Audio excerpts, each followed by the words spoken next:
Okay, so psychoanalysis, interestingly, is forgetting about guilt at the same time as the culture is trying to forget about guilt. The culture is turning to a culture of consumption, and the culture, with its emphasis on consumption, is stimulating orality, eat, enjoy, instead of being a culture that tells you to restrict enjoyment in favor of hard work and saving. It now becomes a culture that is saying spend, enjoy, consume, stimulating orality, which is associated with narcissism. And so we have many observers pointing to the emergence of the new narcissistic, what Lash calls the narcissistic personality of our time. So analysts are busy studying narcissism, but oddly, they're completely ignoring the superego. One analyst in the 70s or late 70s or 80s, he described the superego as the sleeping giant of contemporary psychoanalysis, Leon Wurmser. Analysts had turned away. And I said, while the giant slept, Ayn Rand, neoliberalism was triumphing. Ayn Rand, the virtues of selfishness, right? Selfishness is supposed to be a virtue. It's supposed to be good. Now, in my clinical opinion, narcissism, pathological narcissism, is very much involved with the superego. Most narcissistic personalities have a rather savage superego. And in many ways, the narcissism is a defense against a savage superego. But narcissism was just not at all being theorized this way, except maybe for Wurmser himself and a few others. So at the very time psychoanalysts are studying narcissism, the culture is but not psychoanalysts are studying it not with the awareness that that's what's going on in the culture. They're just studying narcissism, well, because they have picked up that a new kind of personality has shown up. We've talked about this a few times. Erik Erikson said that before 1950, you had the man who knew who he was and who he ought to be, but couldn't be it. And then we have the new kind of guy who doesn't know who he is or who he ought to be, and he comes with what Erik Erikson calls identity diffusion and so on. And so that's also the narcissistic character. Yeah. Can I just ask a quick question? Yeah. So I'm imagining these institutes, the I don't know, Cavendish Clinic or whatever in London. Tavistock, sorry, as repositories of notes from analysts' case notes. Yes. Do people ever go to these and do analyses of? Yes, they do. Well, one of the things in one of my papers, I don't know whether it's the one I sent you, but a prominent former president of the International Psychoanalytic, British analyst Sandler, was at the Anna Freud Clinic. Okay. And Sandler, yes, I remember that. Yeah, and so they keep extensive records, and they have a way of searching through the records. Joseph Sandler, did such a study of the records of the Hampstead Clinic, and he said that before about 1950, analysts were regularly organizing their case reports in using concepts certainly like superego. The superego was certainly central to the way analysts were thinking and organizing their notes and so on. But beginning at some point in the 1950s, the superego fell away as a principle for organizing clinical work and understanding what was going on.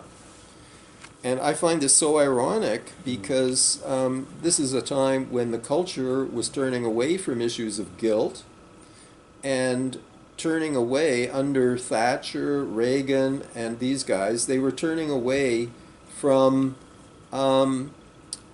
overseeing, what do you call, limits, restrictions, government regulations. We were moving into deregulating capitalism, and of course the superego is the regulator, and analysts were turning away from the study of the superego. And these unregulated characters, narcissistic, entitled, hostile to anyone who would seek to set limits on them or regulate them, and rather incapable of self-regulation, or at least not inclined to engage in it. Psychoanalysis was studying these people, but was studying them not in terms of the concept that was most relevant to understanding them, namely the regulating function of the superego. They were understanding them as victims of cold mothers, or depressed mothers, or early trauma, or whatever. But they weren't talking about these people using the concept of the superego. Now, in my opinion, in order to understand a narcissistic personality, you have to understand the case in terms of superego, because to a tremendous extent, the narcissism is a defense against a very harsh and condemning superego. Now okay, the extreme end of narcissism is psychopathy. Okay, Robert Hare wrote at UBC as the expert on, came up with the Hare scale, and it's important to know that psychopathy is a scale. We should avoid the reification of talking about whether a person is a psychopath or not. We're all psychopaths, in my opinion. Some people have small amounts, some people have moderate amounts, some people have large amounts. And it makes me very nervous when people talk about the psychopath as if it was a thing. In fact, I invited Malloy, who's a prominent analyst and psychologist in the States, specialist in, and it really worried me the reified way he talks about the psychopath, because he goes into court and testifies in those American states where they have the death penalty. And if you get the psychopath diagnosis and DNA proves that you're guilty, why not just kill you? You know, it facilitates people into the electric chair. Deemed mentally ill, and therefore it's... Well, that's the thing about psychopathy. It's not always considered, it's often considered not to be a mental illness. It's not schizophrenia. Psychopaths know what's right and wrong. They just choose to not be concerned about that. They want what they want when they want it. They're not delusional. They're not hallucinating. They haven't broken with reality. They're often highly intelligent, Dr. cunning. Lecter. What's that? Dr. Lecter. Dr. Lecter, right, yeah. Unless they're sexual psychopaths, they don't often really want to kill you. But if you get in their way, they'll kill you. I thought they're kind of related, because both narcissism and psychopathy seem to have a lack of empathy, for instance. They are related. I'm just saying that the psychopathy is the extreme end. Malignant narcissism and psychopathy virtually mean the same thing. Oh, or are they both at the same end? Oh, I thought they were at opposite ends. Or No. I mean, the psychopath is malignantly narcissistic. Oh, I see, okay. I mean, he has no capacity to care. But on the other hand, now here's a very interesting point about empathy. It would be wrong to say that the psychopath has no empathy. He often is highly empathic. Right. Now, by empathy, what I mean is the cognitive act of putting yourself in the other person's shoes and imagining how the other feels. Mm-hmm. A good sadist has to be able to do that. How can I enjoy your pain if I can't empathize with you? How can I enjoy humiliating you unless I can empathize with you and see how rotten I'm making you feel? That's why you separate it from conscience, right? Absolutely. So for me, empathy is not to be confused with sympathy. Sympathy requires empathy. I know how you feel. You're in pain. I get it. And I care. Sympathy. I care, and I wish to relieve your pain. But people are frequently confusing empathy with sympathy. Sure. You know. So the psychopath and the malignant narcissist are one and the same, really, at the extreme end of narcissism. And they're often highly intelligent and often highly successful in this kind of corporate bureaucratic world. They rise to the top, you know. First of all, because they're ruthless. And they're not hampered by the ordinary compunctions and misgivings because they're out of touch with that. Now, it's not that they don't have a superego. It's that they know how to shut it up.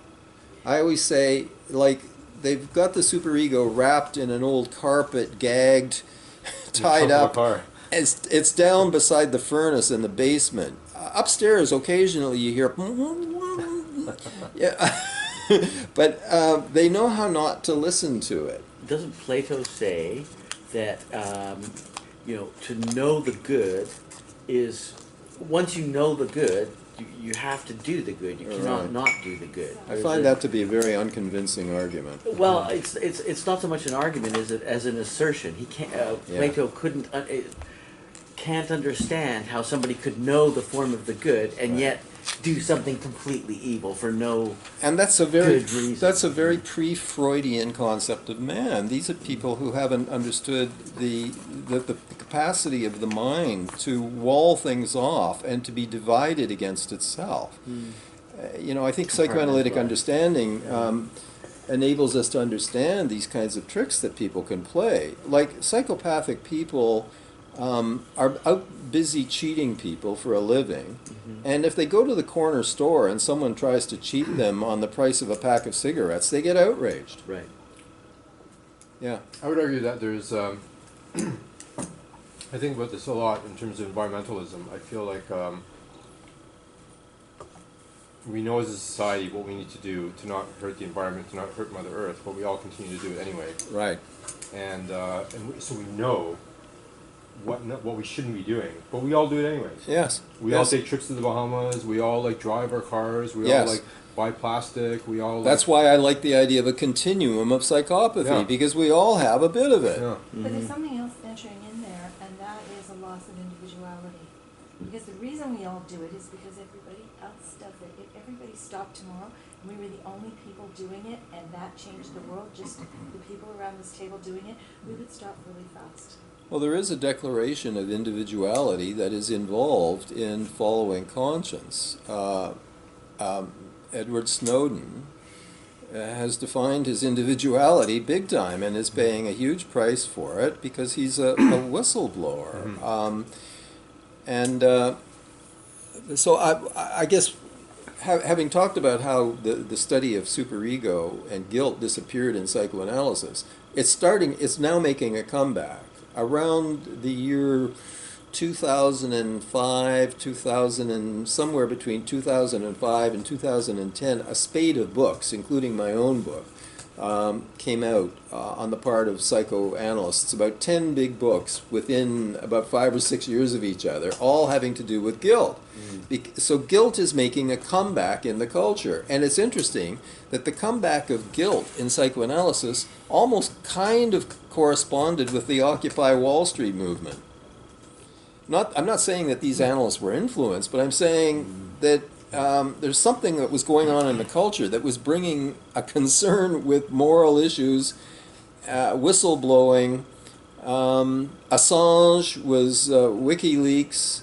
All of this was coming back, and analysts started to think about superego and guilt issues again. Very interesting connections between what's going on in the society and what goes on in psychoanalysis, which I guess shouldn't be a surprise. I mean, psychoanalysis is an intellectual discipline. Intellectual disciplines are subject to fads, and they're subjects to the currents in the wider culture, So here we have a good example of that. Okay. Well, let me talk about my mentor Eli Sagan. His book really contributed to my thinking along these lines, because Sagan is the guy who contributed the Huckleberry Finn metaphor in one chapter of his 1988 book, Freud, Women and Morality, The Psychology of Good and Evil. Eli and I really saw the world in very similar ways. Anyway, he quotes those passages from Mark Twain's Huckleberry Finn, where, Huck is a boy raised in a racist society, and he's beaten by his father, and he's running away, and on the raft down the Mississippi, he's joined by a runaway slave, his friend Jim, and they come to help and protect one another. But there's this storm going on in Huck's mind.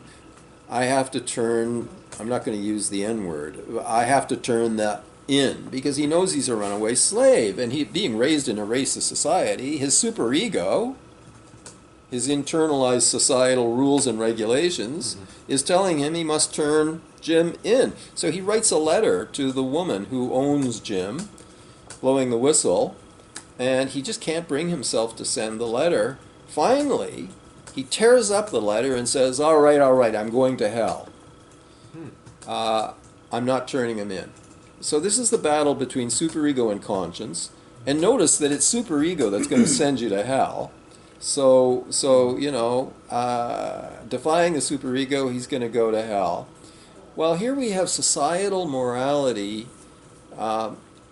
supporting racism, but we have something else going on in Huck that is willing to defy the superego command. And so there we have conscience and superego. And Sagan stated that, but he didn't really then go too much further with it. So I grabbed that and decided, okay, I caught the football, I'm going to run with it now, you know. So that's what resulted in the 2013 book, which was an elaboration all about that distinction between conscience and superego. Yeah. Would other analysts agree with that distinction? I mean, I the one I'm pushing? Well, what I'm saying is you're kind of saying, okay, I am creating increasing the resolution on superego and saying like I'm separating out conscience. What do you call it? Conformity and a morality or something. And yes. And I'm saying that they're two different functions. And so I'm wondering what previous analysts or other analysts are saying. Like, would they say superego is devoid of conscience, or would they say it's a conflation of conscience? Like, no. Freud in 1923 took the decision to fold conscience into superego. Right. At that point, he conflated conformity the two. And morality. I wouldn't necessarily conformity. No, he forget about conformity. Because that's what you're calling superego. You're saying because that's what Huckleberry Finn is. No. I'm not calling superego conformity. Not? Okay. No, I'm saying the superego is the rules. Whether you conform to them is another matter. Well, that's what I'm saying. Like, well, the rules are what you conform to. They are the societal rules. Yeah. But your conscience, Huck's conscience made him defy the societal rules. Right. Okay. Superego is pushing you to conform, and the conscience makes you right. But I don't think that too many analysts were writing about the whole issue of they weren't concerned about rebellion against the superego. And most analysts, because you see, most in Freud's mind, the antisocial urges come from the id. Freud thought that the superego was the good guy, and the id was the bad guy. Okay? It never occurred to Freud that the demand to do evil is coming from the superego. Freud conflated the superego with the pro-social, not the antisocial. He failed to notice that sexism, heterosexism, and all of that garbage, racism, is all in the superego. That's where it comes from. But another way of looking at the Huckleberry Finn thing is that, like, let's say I was struggling with that, I would say,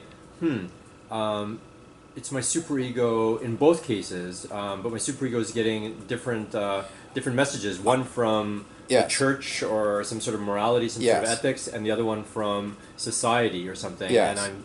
And I'm okay. I'm stuck with these two different. Now, what you're doing there is the way mainstream psychoanalysis sought to go. Yeah. I need to back up a bit. Okay?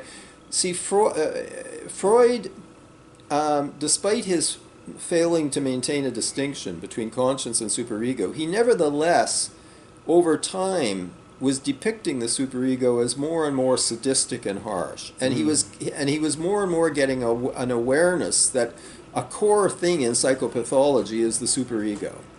It's at the root of most psychopathology is the superego. And in one or more places he calls for the demolition of the hostile superego. Now, his followers, Ferenczi and Franz Alexander, in 1925, they followed that aspect of Freud's thinking, and they said any complete psychoanalytic cure requires the complete elimination of the superego from the personality. A healthy personality has no superego. Why? Well, isn't that a psychopath? No, say Ferenczi and Alexander, because true moral functioning is an ego function, they said. True moral function Is an ego function. It involves thinking. It involves rationality. And therefore, it's a kind of a continuation of Freud, where id was their ego shall come to be, and they're taking that seriously. But Freud didn't initially have in mind where ego shall come to be. He didn't initially mean, therefore, we get rid of the superego. But they are following that, and they're saying, yeah, the goal of psychoanalysis is to get rid of the superego and replace it with the rationality of the ego. Now, I believe they made a mistake there, which I'll come to in a minute. But I first of all have to say that, I agree with them, and I agree with that part of Freud, who argues that to get rid of psychopathology, you have to demolish the superego. That I agree with. Where I don't agree with Freud, Ferenczi, and Alexander is I do not believe the ego can take over the moral function. Why? Now here I have to go philosophical. I'm a student of David Hume. And since the work of David Hume and following him many other great philosophers, including Bertrand Russell, we have understood that you cannot deduce an ought from an is. Science is descriptive. It cannot be prescriptive. It can tell you how to build a bridge. It can't tell you whether you ought to build a bridge or not. Okay? Science. Russell said that? Sorry? Russell believes that? Russell believed that. Certainly Hume believed that. So did a whole other series of philosophers. And I'm convinced that that's the case. Sam Harris doesn't. Sorry. Most people in the Anglo-American philosophical tradition, except this guy in 2008, American philosopher, well respected, he published a book called The Collapse of the Fact-Value Disjunction. It sounds very dramatic. When you read the book, you find that what's collapsed is an impossibly extreme version of the fact-value disjunction, but the fact-value disjunction has not collapsed, you know. He points out in Putnam, Hilary Putnam is the philosopher, and he points out that to even prefer clear over muddled thinking is a value judgment. Mm-hmm. Well, who would deny it? Hume would never deny it. Hume would simply say, yeah, it's a value judgment, and like all value judgments, it can't be rationally justified. There's a leap that is involved in making value judgments. And of course, the person who understands that most clearly and takes it to its greatest extreme is Jean-Paul Sartre. And in doing so, Sartre takes existentialism to its ultimate atheistic extreme. And I'm a Sartrean in that respect. We have to choose. And in choosing, we define who we are. And we can't turn to science or rationality to tell us how to choose. I thought atheism would say that science would give you the ethics. Well, that's what Freud would say, but they're wrong. Right.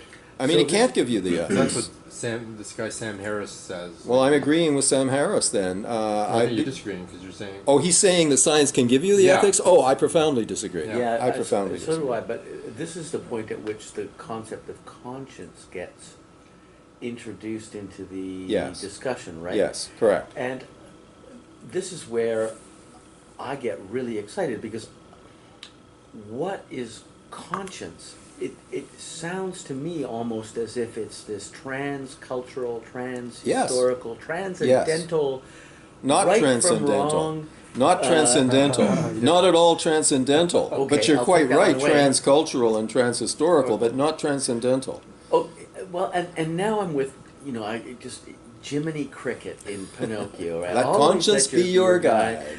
And so I thought, well, maybe Pinocchio, maybe that's, and I checked, but in Pinocchio, the conscience choices are all about, quote unquote, resisting temptation.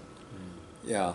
Yeah. And that's not good enough for me, because conscience Nor for also, me. Yeah, because it also ought to tell you when to positively do things, rather not just not do things. Certainly. So, But it does rescue his. but that sounds very superego-ish, the whole Disney. Their version take of on it is superego-ish, for sure, and that's not my take. Right. No, but So what is conscience then? I mean, where does It is attachment theory. We turn to John Bowlby and attachment theory, and we find out that in Freud thinks the animal in man is the source of evil. No, animal in man is the source of good. In a certain sense, I'm saying ultimately that we do turn to the id, if by id you want to include the biological inheritance, okay? I'm not entirely an anti-instinct theory, it's just that Freud had the wrong instinct theory. I'm an instinct theorist, so was John Bowlby. We are born with an instinct for attachment. and nurturing. And nurturing. And our first nurturer is the mothering one. It can be a male, but it's the primary carer. And we all know, those of us who have bowel control and language all know we were loved. We may have been loved poorly, but the fact that I'm not in the back ward of a hospital, the fact that I can control my bowels and that I have language means somebody loved me. They kept me alive, goddammit. And I owe them for that. Okay, they cared. They cared. So I know what it means to have been cared for. And I know implicitly, I believe that built into the psyche there is a principle of reciprocity. Freud only got half of it. Freud knew that there was a principle of reciprocity, talion law, eye for an eye. But according to paralleling or balancing talion law is for what I've been given, I must give back.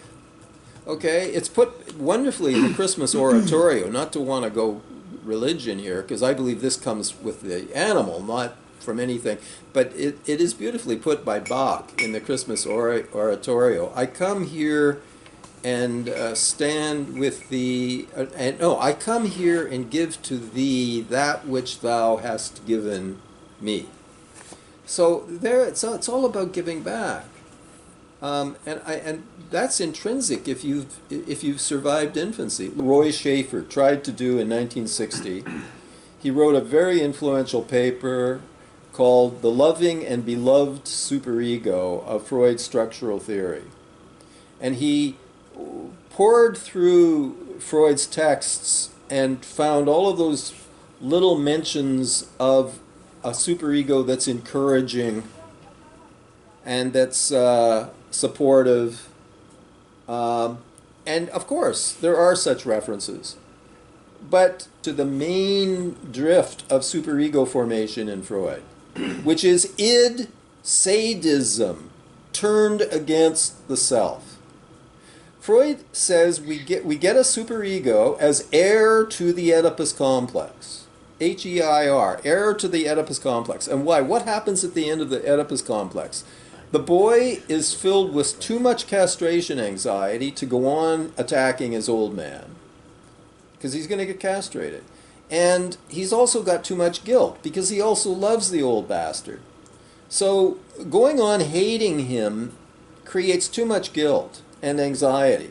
So the boy throws in the towel and says, okay, you can have mom, I'll get one of my own one day. But in the meantime, he takes the desire to kill and castrate the old man and turns it away from the old man back against himself. And now he's killing and castrating himself. And that is the superego. That's how he gets a superego. That's mainly what the superego is, killing and hating and castrating. Now, is that all it is? No. There are other elements that are thrown in there. But that's the main deal, and that's the engine of the superego, is id sadism turned against the self. Now, in a second layer of the superego, there's the internalization of the cultural values, the introjection of the parents' superegos, okay? But in saying that, Freud fails to point out what that means. It means inheriting their racism and their sexism and all of the rest of it. Tomislav is asking. Yeah. I really, it blew me away when you said that conscience is the, is an outflowing of attachment. Yeah. Because attachment is very well described as a biological function. Yeah, absolutely, it's a biological. And then I was thinking, well, what would the superego be? And then I'm thinking the superego is like our desire to be a part of the in-group. And I think that's a biological function as well.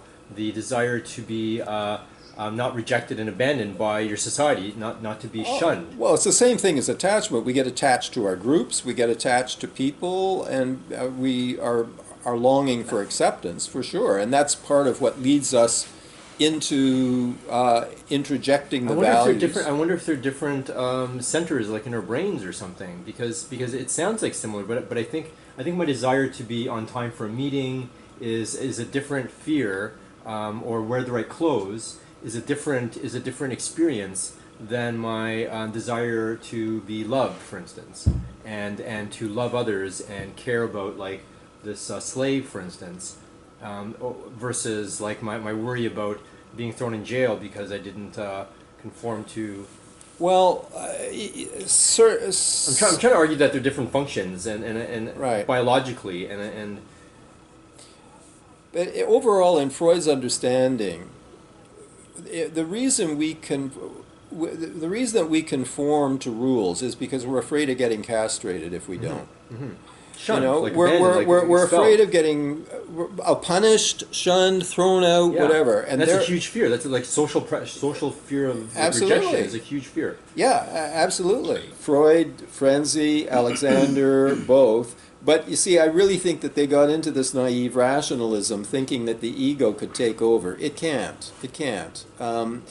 We need another principle as the basis of moral judgment, and therefore that's where I turn to attachment theory. And I believe that because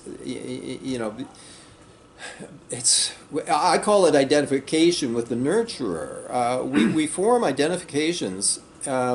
Melanie Klein will talk about how we identify both with the persecutor and with the nurturer, because in the paranoid schizoid position everything is split. So there's the all good part object and there's the all bad part object, and I internalize both and I identify with both. I identify with the nurturer and I feel a need then to love as the nurturer loved me. But I also identify, this is Anna Freud, I identify with the aggressor. And I therefore internalize the bad part object and identify with that, and I now become a persecutor of myself, a nurturer of myself, a persecutor of myself, and that part of me that is the persecutor of myself is the superego. The part of me that is the nurturer is the conscience.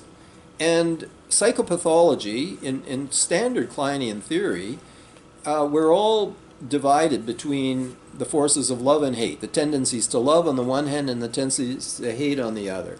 Mental health is having the tendency to love stronger than the tendency to hate. And mental illness is simply the reverse. The tendency to hate overpowers the tendency to love. Now you can talk about that same thing in terms of identifications. When the identification with the nurturer is stronger than the identification with the aggressor, you're going to have a healthier, loving person on your hands. Yeah, Thomas Love. I wonder if all this kind of structural debate is in some ways about like arguing about like words and categories and stuff, and that there's actually an agreement around principles. Like I mean, another way of breaking it down is just to say like, well, the superego can be compartmentalized into a whole bunch of different functions, and one of them is conscience, the other one is, whatever social. Well, that's what I meant by mainstream. You're following James Strachey, and the main field followed James Strachey. In 1936, in The Nature and Aims of Psychoanalytic Treatment, instead of calling for the he breaks with Ferenczi, Alexander, and Freud. Mm-hmm. It's not about demolishing the superego, it's about modifying it. Yeah. Superego modification. So it's all about taking what he calls an archaic superego, which is hostile and cruel, and modifying it into a more loving superego. What I'm saying is that all of you are saying the exact same thing. You're saying that there's functions that are dysfunctional, causing all sorts of pathology, and there's functions that are functional and should be. And some people are saying, well, that's the rationalization of the ego. Some people are saying, well, that's the taming of the superego. You're saying, well, it's a conscience, but you're all saying the same thing. Well, You're but saying you that see, that's not. See, I'm going to say that's not scientific. That's not a scientific attitude there. Well, I would say what's scientific is that there's actually some brain tissue in there that actually. Oh well, that's a whole other functions. argument for another day. But that's that's another field. You know, let's leave the brain out of this. Okay, let's stay with psychology. I want to. What I meant by saying you were being unscientific, Tomislav, is that you were saying, well, we're all headed in the same direction. And I agree with that, we are, but that's too muddy. I mean, the aim of science is to clarify. The aim of science is to turn up the power of the microscope and to make distinctions and sort things out. And that's really what I'm trying to do, is to sort things out. And I think that Strachey led us in the wrong direction to point us towards superego modification, because what that leaves out is, how do you know in what direction to modify the superego? How do you know what direction the superego needs modification in? Well, conscience. You want to reduce suffering. Well, but that's already a conscience choice. Okay. You see, to talk about superego modification leaves you without a principle to decide in what direction to modify it. You see? The one to reduce suffering. Well, yeah, but that's a conscience point. That's a value judgment. You see? So you in order to judge how to modify... That is a value judgment, yes. Yes. So that in order to know how to modify the superego, you have to draw a value judgment from somewhere.